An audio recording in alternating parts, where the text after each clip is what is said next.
సాయి సూర్య developers Surana ప్రాజెక్టులకు ప్రచారకర్తగా ఉన్న మహేష్ బాబుకు ఈడీ నోటీసులు ఇచ్చింది. పెట్టుబడులు పెట్టేందుకు ఇన్ఫ్లుయెన్స్ చేశారనే అభియోగంపై ఈడీ నోటీసులు జారీ చేసింది. సోమవారం విచారణకు హాజరు కావాలని తెలిపింది. అయితే షూటింగ్స్ కారణంగా తాను విచారణకు హాజరు కాలేకపోతున్నట్లు పేర్కొంటూ మరో తేదీ కేటాయించాలని ఈడీ అధికారులకు విజ్ఞప్తి చేశారు మహేష్ బాబు. ప్రస్తుతం రాజమౌళి దర్శకత్వంలో భారీ సినిమా చేస్తున్నారు మహేష్ బాబు. ఈ సినిమా భారీ యాక్షన్ అడ్వెంచర్ మూవీగా రూపొందుతోంది. SSMB 29గా రాబోతున్న ఈ చిత్రంలో ప్రియాంక చోప్రా కీలక పాత్ర పోషిస్తున్నారు. భారీ బడ్జెట్తో రూపొందుతున్న ఈ చిత్రానికి సంబంధించి ఎలాంటి లీక్లు లేకుండా జక్కన్న ఆయన టీం ఎంతో జాగ్రత్త పడుతున్నారు. మహేష్ బాబు, ప్రియాంక చోప్రా మినహా ఇందులో నటించే వాళ్ళ గురించి ఎలాంటి వివరాలు బయటకు రాకుండా చర్యలు తీసుకుంటున్నారు.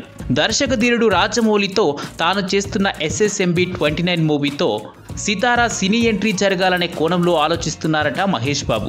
ఈ విషయాన్ని జక్కన్నకు కూడా చెప్పడంతో ఆమె కోసం ఓ ప్రత్యేకమైన క్యారెక్టర్ సిద్ధం చేస్తున్నట్లు ఇన్సైడ్ టాక్. ఏదేమైనా రాజమౌళి లాంటి డైరెక్టర్తో సితారాను వెండితెరకు పరిచయం చేయించడం అనేది మహేష్ బాబు చేసిన గొప్ప ఆలోచనే.